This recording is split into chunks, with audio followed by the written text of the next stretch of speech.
Y en medio de la pandemia por el COVID-19, Estados Unidos ha reportado un incremento de los crímenes contra estadounidenses de origen asiático, especialmente los ancianos. Ante esta llamada epidemia de violencia antiasiática, urge la necesidad de enfrentar las divisiones y los estereotipos raciales y étnicos.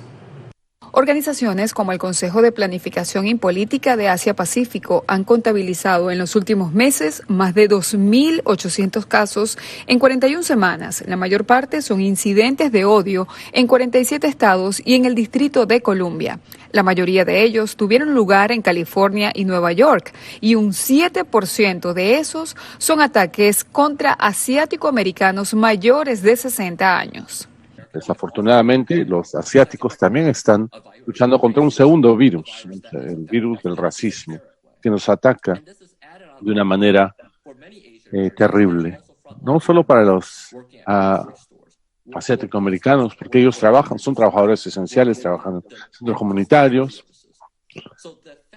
en muchos aspectos, en todos los efectos en la comunidad es muy significativo. Esto se muestra en las estadísticas.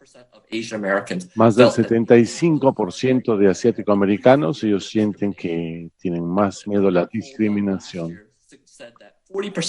También se dijo que el 40% de asiático-americanos han sentido discriminación.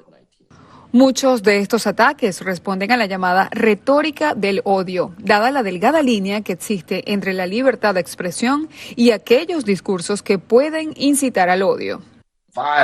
Pero cuando el odio lleva a la violencia, cuando el hablar, las palabras llevan a los actos de violencia, entonces las protecciones de lo que es el derecho de poder hablar, ¿no? La libertad de expresión, entonces ahí ya es otra cosa. Entonces hay que ver cómo hay que condenar eso. No debemos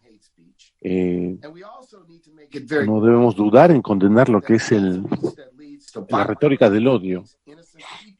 Si esto termina afectando a gente inocente, esto es ilegal, no es apropiado. By the law and by our judicial system. Y eso debe ser castigado por el sistema judicial. Ante este panorama, algunas organizaciones de inmigrantes destacan la necesidad de preparar a los grupos minoritarios para que tengan liderazgo en la sociedad. Entonces tenemos que ver un poco más allá para crear una estrategia en la cual nosotros podamos empezar a hablar acerca de qué es Estados Unidos y qué va a pasar en el mundo también para el año 2030. La población blanca y la población de las minorías va a ser tan igual y en números, ¿no? Y ya no van a ser una mayoría en cuanto al tema racial en este país. De eso tenemos que seguir hablando. ¿Cómo podemos empezar a crear el poder para tener líderes que representen a los diferentes grupos en Estados Unidos?